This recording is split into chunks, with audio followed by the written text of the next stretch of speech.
out the lights, turn out the lights and let's go.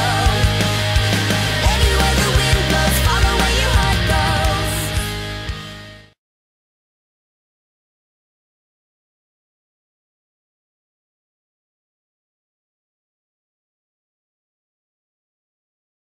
Hi guys, oh my god, how hot is it today?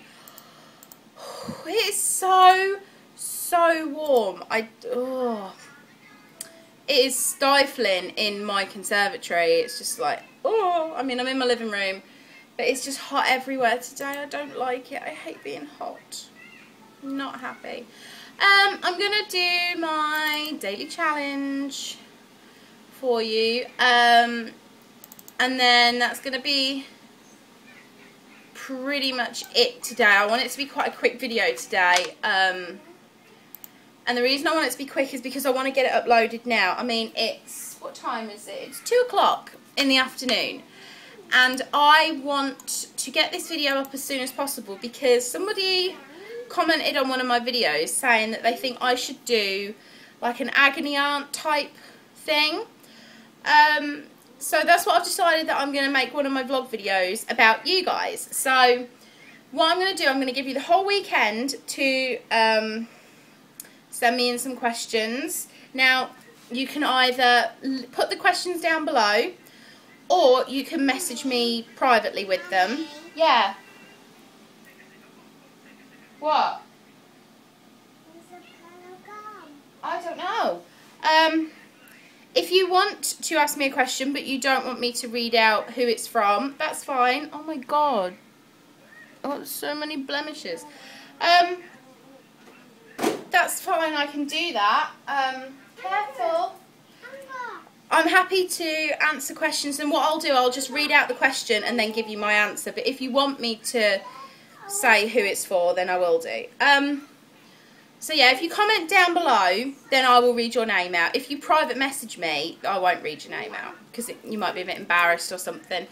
Yeah, so I'm going to try and do my best for you guys and answer any questions. Now, these aren't questions for me, like about me. They're questions about you guys. So maybe you're having trouble in a relationship, maybe you're having trouble at school or at work, anything really. If you're worried about something about your body, get your questions in and I will do my very best to answer them for you, because I do enjoy giving advice. Don't know if it's any good, but I'd like to.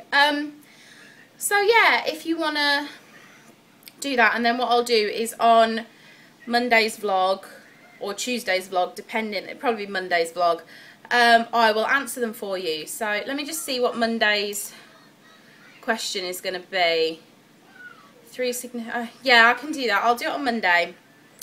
Yeah, so that's what I'm going to do on Monday. I'm going to be your agony aunt. I'm going to be Auntie Hayley and answer all your questions for you. Do you like the hair? The hair's very strange. I have already filmed a bit of the hair, but I quite like it, and it keeps it off my face when it's hot, so apart from this bit. Yeah, so today's question is quite a heart-wrenching one. Today's question is, what has been the most difficult thing that you have had to forgive? Now, I have put on my computer, I've put when my nan was in the chapel arrest. Now, my nan, again, I always seem to go on about my nan. My nan meant a lot to me, and she died in Mansfield. Now, Mansfield is near Nottingham, for those of you that don't know where Mansfield is. Well, that's about 2 hours from where I am. And I went to see her, me and my mum and my dad, we went to see her a couple of days before she died. And I'm just going to tell you the basic story so you understand. Then my nan, she was my great nan. My nan is called Pat. I've always called my nan either Nanny Pat or Pat as I've got older. So that's the set out of the story. Pat went to see my nan in the hospital where she was the night she died, and apparently my nan kept asking for me. She kept saying, oh, where's Hayley, where's Hayley? And Pat's going, oh, she's not here. And Nan's going, oh, no, she'll be with so-and-so. And I wasn't, I was at home. And it felt like she was waiting for me. She wanted to see me one last time before she died. And it was horrible. It really upset me at the time. It upsets me now. I'm trying to not... I'm trying to keep it in. Yeah, so she waited for me. And obviously I didn't turn up. And that night she actually died. Like the hospital rang Pat and told her what had happened. So then Pat rang us. And they put her in the chapel arrest in Mansfield, and I really wanted to go and see her. I wanted to go so that I could like say goodbye, especially when I found out all this story about how she'd been asking for me all that night, and I really wanted to go and see her at the chapel arrest. And my mum was going to take me, and I remember the day actually that we went to see her. Before she died, because I was supposed to have a driving lesson, and we literally got the phone call like 20 minutes before my driving instructor got here, so he pulled up outside. My mum had to go tell him I couldn't go. But yeah, when we found out she was in the chapel arrest, I really wanted to go. I just wanted to sort of say goodbye to her, and my nan did mean a lot to me. Pat had already been. Pat went and saw her, and then she rang us and said she just looks like she's asleep, she looks beautiful. Because sometimes when people die, it really changes the way that they look, and it can be quite scary to go and see somebody that you've known for however long and then see them and apparently they look really different. I've never seen a dead body, so I don't know. But I really wanted to go. I was only 17, but I knew I wanted to go and see her, so that I could give my last respects and so that I could say goodbye to her and sort of say sorry for not being there when she quite clearly wanted me. And my dad said to my mum, "You're not going." Because my mum wanted to go as well, and he was like, "You're not going." I saw my dad was adopted, by the way, but when his adopted dad died, he went to see him at the chapel arrest. He said, "I went to see my dad at the hospital, and they don't look the same, it's horrible, I don't want you to go, blah blah blah." And he was doing it because he was trying to protect me and my mum, but I needed to go, and he wouldn't let my mum take me.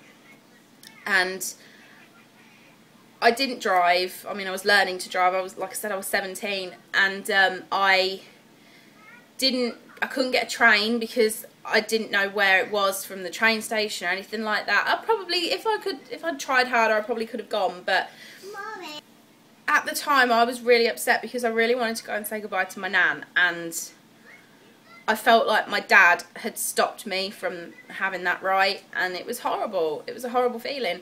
And the worst thing is, my nan wasn't buried. My nan was cremated. So if she'd been buried, it probably wouldn't have hurt as much, because I know death is a horrible thing, but unfortunately it happens to everybody. Everybody dies one way or another, and I'm one of these people. I believe in life after death, and I believe in spirits and blah blah blah, and I like to believe that going to a grave has a significance. I like to go to a grave and lay flowers, and at Christmas put a wreath on and talk to the grave.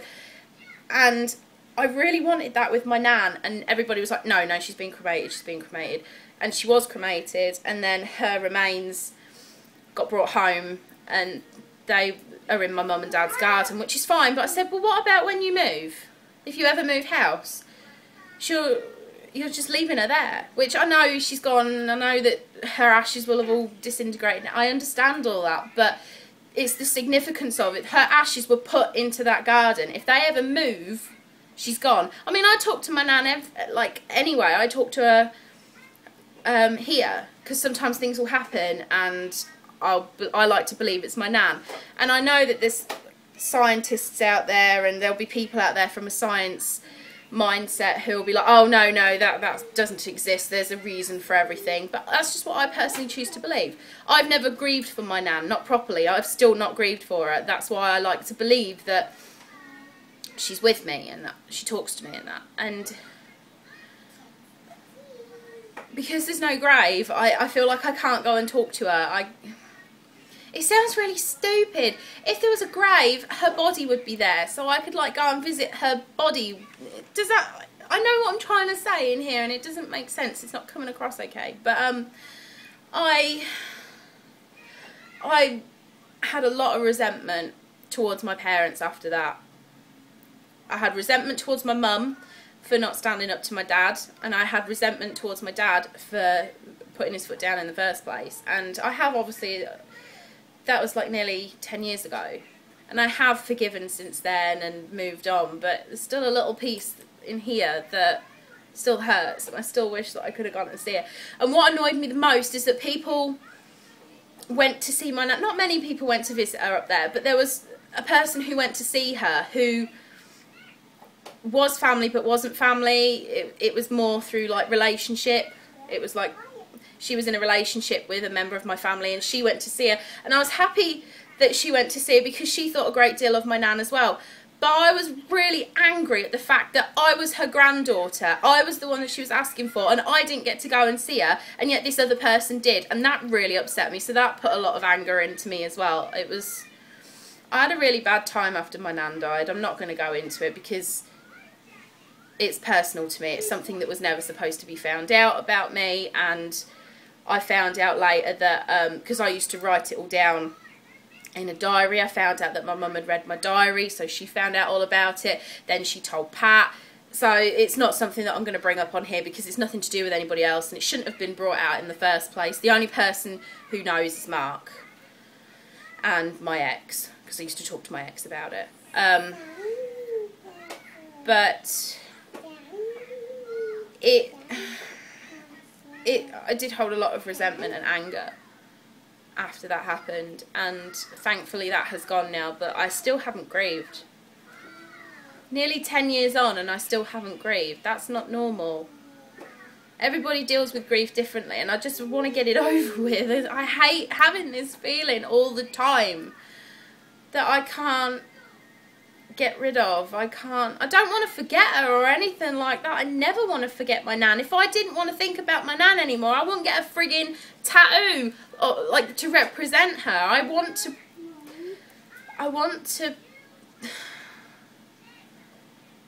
be able to grieve for her so that I can enjoy her again, if that makes sense. To look at a photo of her at the moment upsets me. I've got a video upstairs of my 3rd birthday, and she's in that, and it hurts. I can't watch it. It hurts too much to watch it. And I don't know. I really don't know. Wind Beneath My Wings, I can't listen to that song because it makes me think of my nan and it upsets me, and I want to be able to enjoy certain things about my nan again. I want to be able to watch video footage of my nan. I want to be able to look at photos of her and not get upset. I want to be able to look back on them and think, yeah, that was a good day, or yeah, she looked beautiful there. Do you know what I mean? I'm just...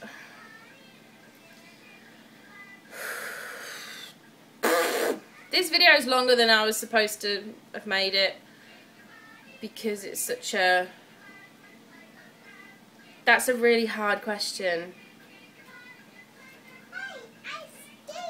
That's a really, really hard question.